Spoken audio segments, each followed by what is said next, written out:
আসসালামু আলাইকুম, ওয়েলকাম করছি রিয়াসাদ আজিম ক্যান্ডির পাল্লেকেলে স্টেডিয়াম থেকে। কয়েকটা প্রশ্ন করব, এই প্রশ্নের উত্তরগুলো আপনারা যদি দিতে পারেন আমি খুব কৃতজ্ঞ থাকব।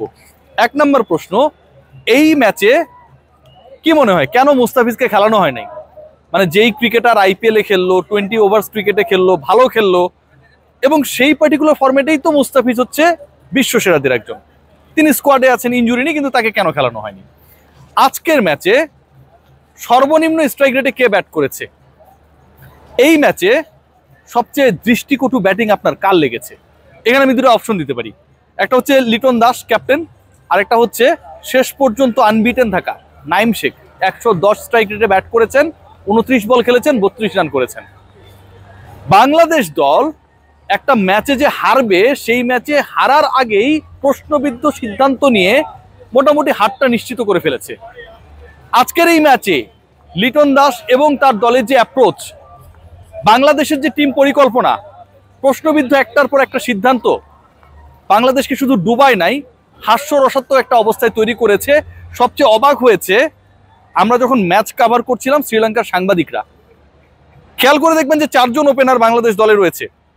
নাইম শেখ, লিটন কুমার দাস নিজে ওপেন করেন, বাকি দুজন পারভেজ হোসেন ইমন এবং তানজিদ হাসান তামিম। এই 4 জন ওপেনারের একজন হয়ে গেছেন ওয়ান ডাউন এবং আরেকজন middle order batsman. Naim Sheikh তিনি হুট করে খেলতেই পারেন, দলে ওপেনার হিসেবে খেলুন অথবা ওয়ান ডাউন হিসেবে খেলুন। নাম্বার 4-এর ব্যাটার এত গুরুত্বপূর্ণ কি করে হয়ে গেলেন, বা কি বিবেচনায় নাইম শেখকে 4 নম্বরে খেলানো হলো? এই প্রশ্নের উত্তর ভাই আমরা কেউ পাবো না। বলা হবে কি জানেন, এটা টিম ডিসিশন। শামীম হোসেন পাটোয়ারি যখন বাংলাদেশ পাওয়ার প্লেতে তুলল 54 রান, পরের 6 ওভারে বাংলাদেশ তুলেছে কত জানেন? 23 রান। 54 রান মানে হচ্ছে আপনি প্রতি ওভারে 9 করে নিয়েছেন প্রথম পাওয়ার প্লেতে, আর পরের 6 ওভারে আপনি 23 নিয়েছেন, মানে আপনার 4-এর নিচে রান রেট। বোঝা যায়। এবং এই যে বাংলাদেশ দল ঢুকলো 7ম থেকে 12তম ওভার পর্যন্ত, এটাতে নেতৃত্ব দিলেন নেতা নিজেই। 11 বল খেলেছেন, 6 রান আউট হয়েছেন। স্ট্রাইক রেট 54, প্রশ্ন করেছি উত্তর দিয়ে দিলাম, সর্বনিম্ন স্ট্রাইক রেটে কে ব্যাট করেছে, এবং একটা রিভিউ নষ্ট করেছেন। ক্যাপ্টেন হলে মোটামুটি থাকে না, কিছু কিছু বেনিফিটস থাকে না, তার মধ্যে অন্যতম একটা যেন হচ্ছে বাংলাদেশের ক্ষেত্রে আপনি চাইলে রিভিউটা নষ্ট করতে পারেন। লিটন দাস সেই কাজটা করেছেন। বাংলাদেশের যখন রান কম, পরের 6 ওভারে 4-এর নিচে রান উঠলো, ঠিক তখন শামীম হোসেন পাটোয়ারিকে ব্যাট করতে পাঠানো হলো না। একদিকে একজন স্ট্রাগল করছেন, না আউট হচ্ছেন না মাইট দিতে পারতেছেন বলকে, 110 স্ট্রাইক রেটে শেষ পর্যন্ত টিকেই থাকলেন। অপরদিকে তার পার্টনার হিসেবে মিরাজ চেষ্টা করলেন এবং শেষে এসে 280 স্ট্রাইক রেটে 5 বলে 14 রান করে শামীম পাটোয়ারিও চেষ্টা করলেন। নাইম শেখ 29টা বল খেলেছেন, অলমোস্ট 30টা বল, তার মানে পুরো ম্যাচের 25 ভাগ বল তিনি খেলেছেন, আর 25 ভাগ বল খেলে তিনি করেছেন 32টা রান। ভাবা যায়। ক্যাপ্টেন সব জায়গায় স্ট্রাগল করছেন। ক্যাপ্টেন্সির ডিসিশন, লিটন কুমার দাস ওয়েস্ট ইন্ডিজের বিপক্ষে বাংলাদেশ জিতে গেছে, বেস্ট এভার ক্যাপ্টেন। সেই ক্যাপ্টেন তার দলে ফিজকে রাখেন না। যখন তুষারা স্লোয়ার দিচ্ছিল, সেই বলগুলো যখন ধরছিল, ঠিক তখন মনে হচ্ছিল, আমরা আলোচনা করছিলাম যে মুস্তাফিজ থাকলে আজকে হয়তো ব্যাপারটা অন্যরকম হতে পারত। মুস্তাফিজের কথা বাদ দেন, বাকি তো ছিল, তানজিম সাকিব ছিল, তাসকিন ছিল। কেন এই দুজনের নাম বললাম, এই আলোচনাটা খুব ইন্টারেস্টিং। 1 বছর পর একজন ক্রিকেটার জাতীয় দলে ফিরেছে, সাইফুদ্দিন, তাকে দিয়ে প্রথম ওভারটাই প্রেসার সিচুয়েশনে প্রথম ওভারটাই করিয়ে ফেললেন আমার ক্যাপ্টেন।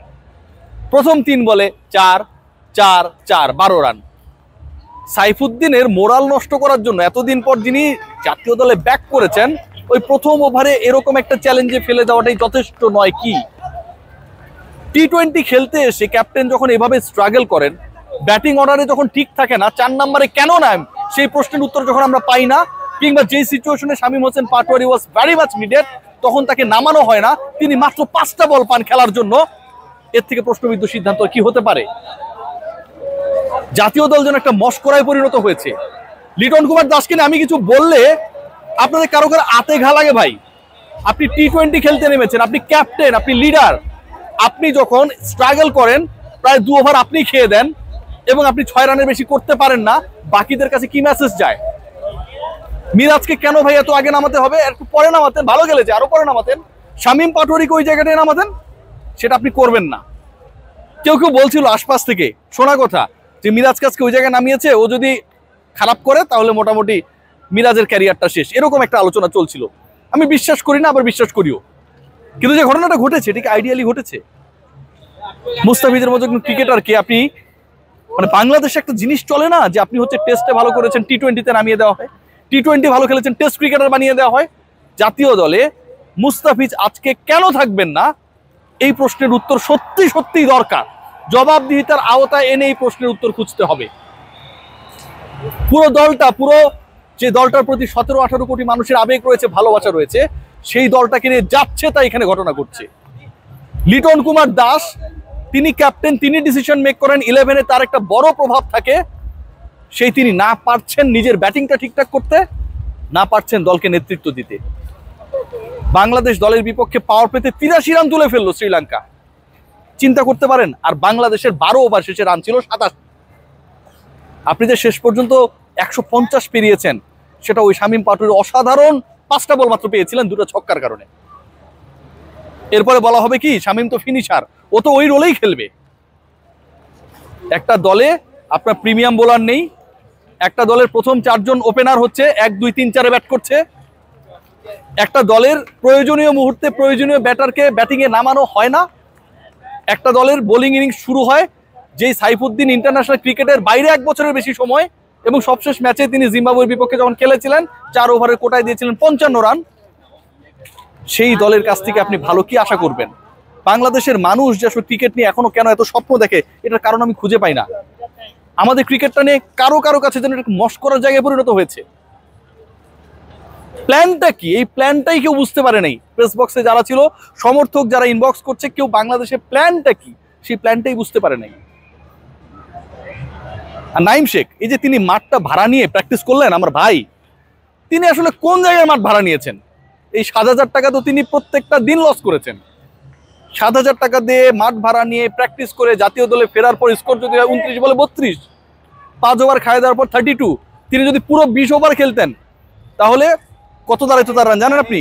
32 × 4 128। আপনি ভাবতে পারেন একজন ক্রিকেটার মাঠ ভাড়া নিয়ে প্র্যাকটিস করে জাতীয় দলে ব্যাক করার পর তার এই অবস্থা। তার থেকে বড় খারাপ অবস্থা আমাদের দল নির্বাচনের সাথে যারা জড়িত তাদের, কারণ তারা ব্যাটিং অর্ডারটাই আমার কাছে মনে হয় সামটাইমস বোঝে না। যে কারণে নাইম নাম্বার 4, শামীমের আগে মিরাজ নামেন, এবং শেষ পর্যন্ত ক্যাপ্টেন যিনি স্ট্রাগল করেন তাকে কেউ তার অবস্থান, তার পারফরমেন্স, তার ভুল সম্পর্কে চোখে আঙুল দিয়ে দেখিয়ে দেওয়ার নেই। বাংলাদেশ দলে আর কিছু বলার নেই। সাকিব আল হাসান একই সময় খুব অসাধারণ খেলেছেন, 156 স্ট্রাইক রেটে মনে হয় ব্যাট করেছেন, দুবাই ক্যাপিটালসের হয়ে খেলতে নেমেছেন, গ্লোবাল সুপার লিগে খেলতে নেমেছেন। এই যে ইনারা মাঠ ভাড়া নিয়ে প্র্যাকটিস করে, সাকিব কোনো প্র্যাকটিসের মধ্যেই নাই, সেই তিনি 7টা 4 একটা ছক্কাও মেরেছেন। সাকিবকে দেখে কারো কি লজ্জা লাগে? লাগে না। কেন জানেন? সবাই বলবে সাকিব ভাই তো মেগা স্টার, উনি তো ওনার মতোই খেলবে। সবাই ভালো থাকবেন।